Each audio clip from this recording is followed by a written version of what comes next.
Hey guys, what's happening? It is Tuesday all over again. I'm with a long-term friend, a sweet guy with the big smile, Raul Otero. Hey, Welcome everyone. to the show. Super excited to have you on here. We all call him Rolly because, I don't know, doesn't he look like that? You want to pinch his cheeks a little bit. He's such a sweet guy, and I love this topic, so I'm super excited to finally have you on the show. Welcome, my friend. Thank you. Very excited that he also decided to come back after I had to reschedule. I can't remember what was happening. I never reschedule, and that week was rough. Well, things happen. Things happen, right? So we met because of our mutual friend Wendy Stewart, of course, and we're both kind of in the real estate world. But immediately I knew from that first meeting, I think it was up here at the club, maybe we did it, that you were a special, funny, amazing guy. I remember the room. You remember the room? Yeah. God bless you in the background there. So let's talk about you a little bit. All right, so give us the background on you. People like to get to know who Raul or Rolly Otero is. So yeah, it sounds weird when you say my nickname and my last name together. But Rolly Otero. yeah. That's a tongue But it's twister. fine. You call me whatever you want, and I tell people they can do that. So yeah, I'm native Floridian actually. So I was born and raised here, west side of Orlando. When I was younger, baby to toddler to elementary school to middle school, and then around middle school, that's when I moved over here.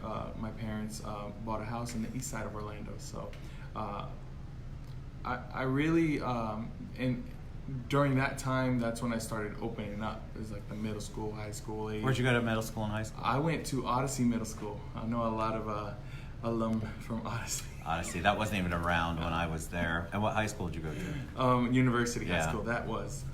Yeah, I went to Colonial. What did I tell you? Yeah, that It's was our insane, rivals. right? Yeah. We are definitely on the other part of town. I actually had a house. We built our first house over in Eastwood, right? That side of town. Yep, I know exactly It's where beautiful. it is. And look at how it's grown there. It's grown so much. Oh, wow. But I want to talk about you growing. So let's talk about why you immediately led with, which I love. You began to open up. What does that mean? So open up as far as like not actually being believe it or not, contrary to popular belief, I'm reserved. Really? And naturally, maybe my nature has changed over the years, but naturally I would be more of a reserved person. Were you Not shy? Super shy? Right, shy. Yeah. Kind of someone to kind of not speak up. But now you wouldn't think that, right? I would not think that. So what was the change? What made you change? Was it the group you started hanging out with, or the fact that you moved to another place and you could kind of sow your oats there and kind of start over? What was the reason that you feel like you began to open I up? feel like a confidence started to come into me, and I feel like everybody has this sort of coming of age, right? Yeah. So they get this confidence, and I think that probably started when I joined the band in middle school. What did you And play? I played trumpet. Did you really? Mhm. Oh my gosh, we should have had you bring it. Well, see, since I don't do research and development, I didn't know that. So you should have played that. I would love to see you play the trumpet. Except I don't play as well as I used to. It's funny because I went into high school playing trumpet, and then I ended up playing in the marching band, right? So I've ended up playing mellophone. Mellophone is a version of an upright French horn, right? So a French horn. I've never heard of a mellophone. Yeah, mellophones are those. You would be able to hear them. It's almost like saying an alto if you were in a chorus or something like that. Very cool. And that's a good segue because then from Look at you taking over. Keep talking. I like it. so I will tell you that I am a talker, so and not to take over anything, but from the marching band, then I really got more confidence when I entered the chorus. And I started singing and finding my voice. And a lot of you guys know that I do sing. You sing at church. I do sing at Well, church. I've heard you sing outside of church. Yes. But church is a regular place that you sing. Yes, regular. Did you do this as a kid prior? And Yes. Okay, so you were always involved musically. Yeah, and with church, right? Because my grandparents are pastors. They actually own a theological seminary, and they have churches all over the world.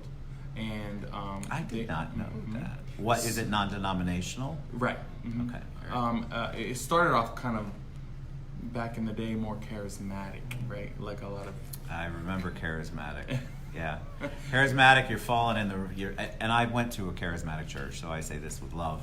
You're falling in. You've got the Holy Spirit going on, and there's a lot of rolling around in the aisle. But it is a lot of energy. Yes, energy, and I think that also. So it's a combination of things. So that in conjunction with the confidence I was getting from my friends and some foes, actually. People who didn't want me to succeed. Why didn't they want you to succeed? Are we talking high school now? Yeah, now we're talking high school. So that maybe they didn't want me to succeed because they were the leads in the musicals and they were the people that got solos. But now this guy comes out of nowhere, comes from marching band, and he comes, steamrolling with what I didn't know was a big talent. What's fascinating to me is that a lot of times you hear people have come on and given an opposite version of that story. They felt very their power was taken away because back in the day, and I don't know if it's the same way, band and chorus and things like that, high school can be very difficult. Kids are very rough on each other. Yeah. And so it was, in their minds, they felt looked down upon. Right. And they weren't empowered by it, but they had such a passion for it. And the way you're talking is that any kind of trouble or foes you had was actually within the music world and the performance world. Well, and not so much foes like just that jealousy, Sure. that artistic jealousy, right? And why did he get it and I didn't get it type of jealousy, right? So because sometimes they feel as well, I've been here longer, right? So I should get it. Yeah, but if you got the talent, you got it. I mean, and I'm not trying to pat myself on the back by any means. It's all right. I have a different way of looking at things, and that's because of some things that have actually happened in my life. When I was 16 years old, I was actually in a car accident, head-on collision, in a coma for just about 16 or so days. I did not know this. Okay, everybody's sending you love, by the way, from Property Pros. Thank you, Property Pros. Love you, love Wendy, you guys. Anthony, Viviana. I did not know. So what happened? Did somebody hit you? Were you? Yeah, it was a head-on collision. I was actually on my way to school and stuff, and I don't normally tell people, or especially not on live television, but over the years I've come to know that it's not about me at all. That story and that testimony, so to speak, is really and apologize to anybody who gets offended by this, but I don't really care. But it's for God's glory, right? And that's why I do what I do, and that's why I don't have a single ounce of shame in saying that what happened to me back then has made me into who I am today. Well, I mean, it makes such an impact on your life. Were you a man of faith or a kid of faith prior to that? Yeah, but it was more like force type thing. Like it wasn't Sure. a decision I made for myself. It was Right. like a family thing. It Correct. was something that's just how we are. This is what we do. And so what happened? So you're in the coma for 16 days, which is just traumatic and could have gone either way. We had somebody else was just talking about being in a coma on the show the other day. I find this just fascinating. And yet you come out and you have a stronger faith, or you develop a stronger faith because of it. Right. Well, I can tell you, as far as the coma is concerned and all that, I'm just telling knowledge from what I was being told, because obviously I don't remember any of that. Right. And some people do, and some people have out of body experiences, and I didn't have any of that. So I wouldn't be able to tell you, or if I did, I that's not something I remember. Right. So but it really has been a staple as to who I am and how I portray myself and the perspective I have on life. What age are you at this point? I am 28 years old. Oh, you're 28. Wait, no, the point of the accident. Oh, the accident is 16.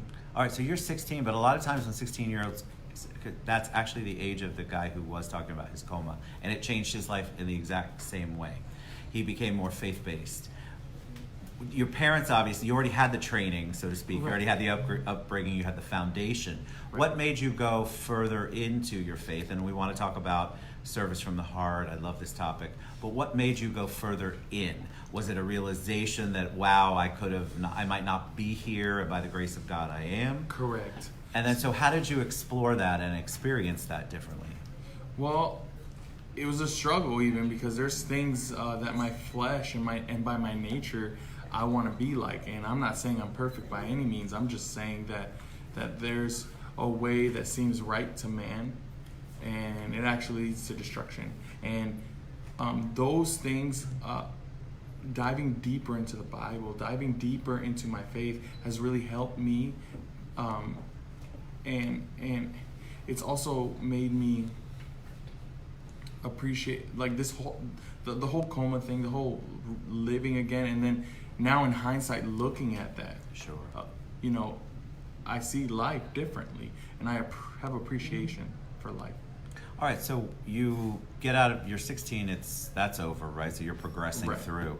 And then what happens? What do you become? What did you want to do? And did you automatically dive right into your current career? And I want to get to service in a minute, but they like to know the journey. So Right. You're 16. I don't want to jump from 16 to 28. God, you're a baby. Oh, they want me to sing. Oh, of course Maybe they in the do. end. Maybe at the Yeah, end. that's good. I saw both Viviana said the same thing.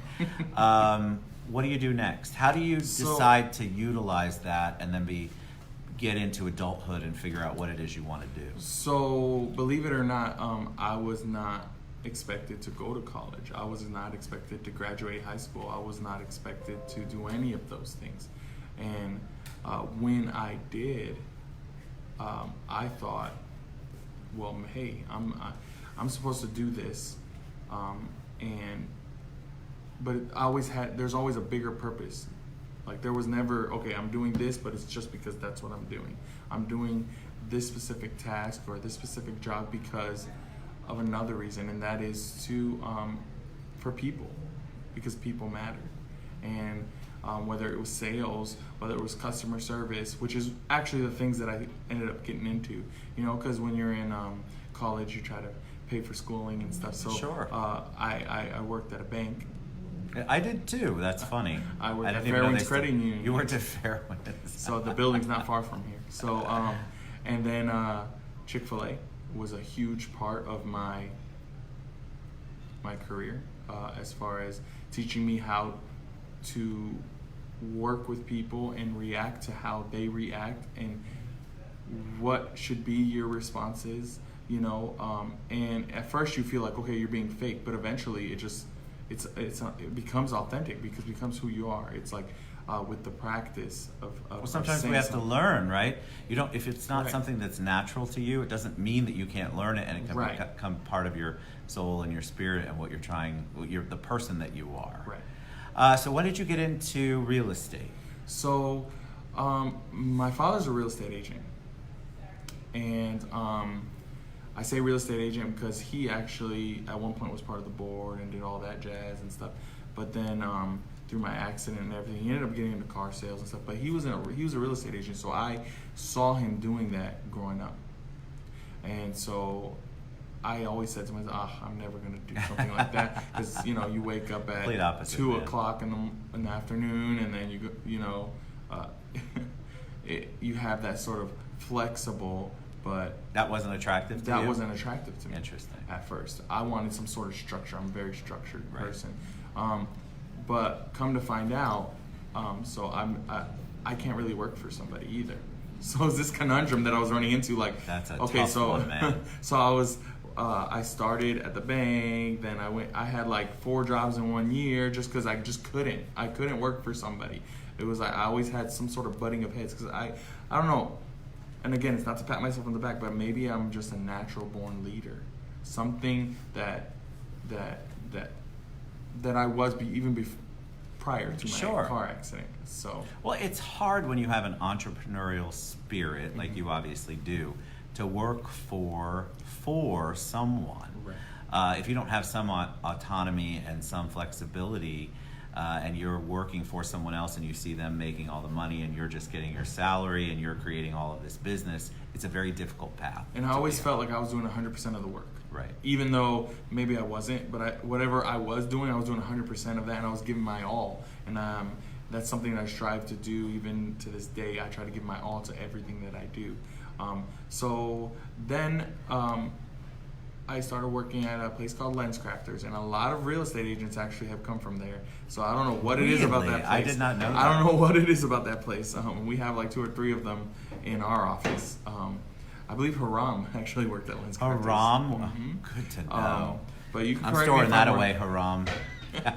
Haram. but not to call anybody out specifically, but since everybody knows who he is, So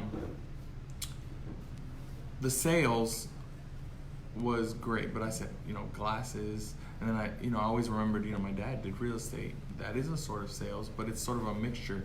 It's sort of that hybrid. But you were going fighting, like you knew that Right. you didn't want that at the beginning. What was the change? Did you jump in and say, all right, I'm going to do this even though I don't think I'm going to like it? Or did you learn to like it and then jumped into it? Or did you realize it was the right path? Well, I wanted to do it because I was at the bank actually, and they let me go from the bank. Not because of anything I did, not because of my work ethic, not because I couldn't do the job, but just because it wasn't in the budget. And at that time, a lot of companies were doing that to a lot of people. Well, that's a God thing right there, right? Right. That's the right thing. It was a for good sure. thing, yeah. And so let me go, and I will tell you, I went to the exit meeting where they let me go. I randomly went into work and they said, hey, we need to talk to you. And they brought me into the office to let me go. And the response I had was, thank you. Good. And it was completely opposite to what you would think that somebody would have when somebody's being let go. They pulled the trigger for you, right? Like you right. weren't making the leap on your own is what I'm gathering. And so you realized, wow, this is exactly what I needed. I needed somebody to cut me off so that I could do the things that I'm supposed to do. Right. But it's not like it didn't hurt, because then when I went to the car after the exit meeting, All I was like, bravado, crud. What am I gonna do? What just happened? And now all of this this sort of pressure came on, right? Because now I have a wife, a home, 2 vehicles. Sure, you I have all this stuff going on. right, and I didn't even know how to tell my wife. What did she say when you told her? Oh, she was like, it's okay, we're gonna be okay. At that point, more of the pressure felt probably because I didn't want to make less money than her. That was sort of a pride thing, I think. Nice. All right, at least you admit it.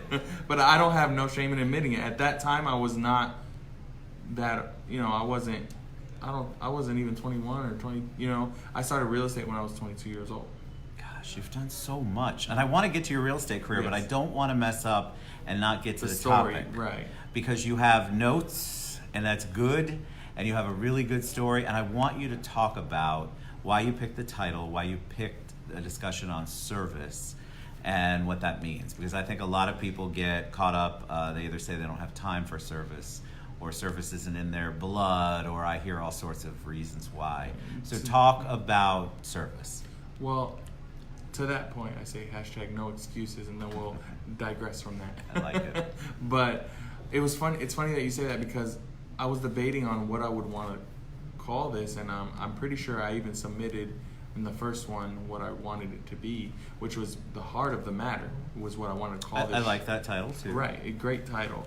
But then the second time around, and I also think this is sort of a purposeful thing, maybe a God thing, that you had to cancel your show, which you barely ever do.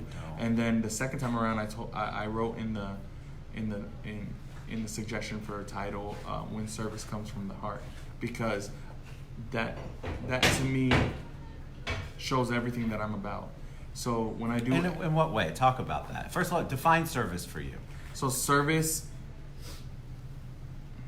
true service starts with selflessness. True service starts with knowing the purpose of what you're doing it, why you're doing it. And sometimes people, it might be money for them. For me, it's not the money. For me, although it is what I do for my living, and if I didn't make money, we wouldn't eat. But it's a sort of balance you have to have. But it's love. We do this for love, and love is an expression, right? Love is something. It's that feeling, but it's something you express to others. Love gives, and that's why I want to give service. I want to give monetarily. I want to give advice. I want to give, and that's my heart. And that is the heart of it. Kind words don't cost much, Ted. I agree. Kind words don't cost much at all. But most people don't do it. They don't take the time. But they accomplish a lot. So are you easy? Are you easy with your kind? Meaning, is it easy for you to be expressive with not only telling people you love them, you care about them, or giving kind words? So I mean, my nature, I told you, is not to be extroverted. My nature is more reserved. But over the years, now I would say my nature has changed, and I think at that coming of age. So yes, I am an extroverted person. I'm very. So can I be mean? Maybe. Well, yeah, but I think perfect, you're human, right? So you have to think about that. Right, but the kindness just. I'm trying to make that my nature. So talk about that. So kindness, I think people, they think they have to do something. Saying is so important. Like I feel like was I telling you earlier that I reached out to somebody and just said something kind. And this is just something I think we all should do and could be so easy to put into practice. Just say a kind word to someone because you never know what that person is needing it in that minute. Because I'm a faith-based guy, I feel like I'm led to that. But if you're not a faith-based person, it still doesn't mean that you can't pick up the phone or send a text or send a message and be kind. Kindness actually wins over. It's always that saying where, I forget what it is, but it's basically kindness will be better. Sugar's better than salt. Sugar's better than something spicy. So if you're in an argument, you want to get your point across, you want to do something, I really believe that being kind to people and listening. Kindness also to me invokes listening. I feel like people don't listen, and so they don't know how to be kind. Like I don't know what you need. I want to listen to you and kind of hear it, and then I'm going to be kind to you. I think sometimes we need to take a step back. We do. Okay, take a step back and look. Not always see things for its face value. Great. And kind of step back and look at it from someone else's perspective. Sometimes somebody's going through something that is huge for them. Agreed. Something huge for somebody might not be something as huge for me, but it might be for them. So somebody's going through something different. And people always ask me why do you be kind? Are you trying to get some reward? Are you trying to get more money? Are you trying to get more clients? Maybe, but not really. My reward is that my generosity is going to outlive me. So even if I were to, let's say in that car accident that was my time, And we wouldn't be here. Think about the people. One of my favorite movies is It's a Wonderful Life, where it kind of gives you the perspective of what would happen if you weren't there and the lives that you impact. You're a seed planter. That's what kind people usually are. So you plant all of these amazing seeds. And do you get everything out of it? I think that's what people misunderstand. Just because you plant a seed doesn't mean you're going to get something from that seed. So that seed of kindness, you're helping people, you're being kind to people, you're doing good service. Even if you have an expectation, you shouldn't have an expectation that that's where you're going to get your reward. Sometimes your reward comes from outside of it just because you've done the good deed. There's so many amazing things. I've had seeds come to fruition years and years later, or in a completely different way than I ever expected. But people are afraid to express themselves. So do you cry a lot? Actually, after my accident, I can't cry. So even though I may feel like I want to cry, I don't. Why can't you cry? Physically? I'm not sure. Physically, I just can't. It just doesn't come out. I can tear. Obviously, I have allergies, things like that, and so I can tear, but it won't. I can't physically cry. I've never been able to. I don't know if it's like a synapse that hasn't clicked or anything, but I do feel those emotions. And when you care for people, Ted, when you care for others, then they'll care for you. It's a natural response. It's a call and response type of thing. So when you care for somebody, they will in turn care for you. And if they don't, it's not going to hurt you because you were just being caring to be caring. You weren't being caring for any other reason. People have expectations. So right. When I care for you, Rolly, I expect you to care for me. And if you go into it like that, you're going to feel really bad all the time. You're going to get offended. Yeah, you can't go into it like that. You can't, in my opinion, I think it's a mistake for people to go in and expect something out of someone. Just because you're giving it doesn't mean that they have the ability to give it back, or certainly not in the way that you want it back. And that is what causes a lot of problems in relationships, friendships, business relationships.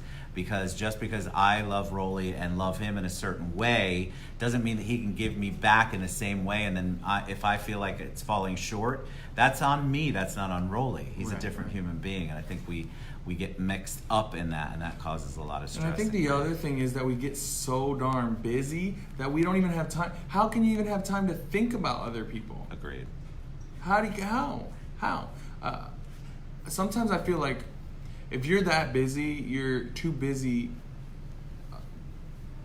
Like, God didn't intend you to be that busy. I agree. I think you have to find time. It's the same thing that saying that goes around. You make time, and if you don't, then it's not important to you. Right. It's just not. All right, so see how fast it goes? So we're going to share all of Rolly's contact information, how you can reach out to him. Don't you want to learn more? Service, guys. Service is so critical. If you don't have it as part of your life, you're missing out. You're missing out on so many gifts. Whatever your beliefs are, my belief is there are gifts for you that you're missing out on if you aren't involved in service. So we talked about mentorship a little bit before the show, and I think it's so important to give shout outs to somebody, something, anyone who has impacted your life. And so can you do that? Gratitude's important, guys. Express it out loud. So first and foremost, if I was going to thank anybody, I'm going to thank God first.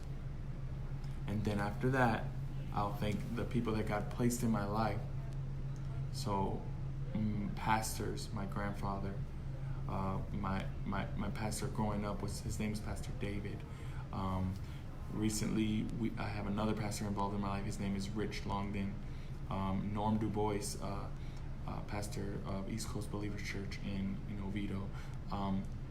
These people have really, all of them, have really spoken into my life, and they breathe life into people. Not, and it's not even them. It's more, when I say those people, I'm really, when I say God first, God is using those people, and he speaks through them. And so, and then if I want to get into people that I feel in the natural, that I feel that have really also spoken into me besides pastors and growing up, I would say my dad, my mom, just the way they do certain things, the way that I was always provided for growing up, and then even my mother-in-law, believe it or not, my wife's mom, there's things that I've taken from her that they just do things because we're Puerto Rican, so there's a culture. Say it isn't. There's a culture to that, and so there's some things that I didn't grow up doing, like saying I love you when you leave or when you get off the phone. Say it now?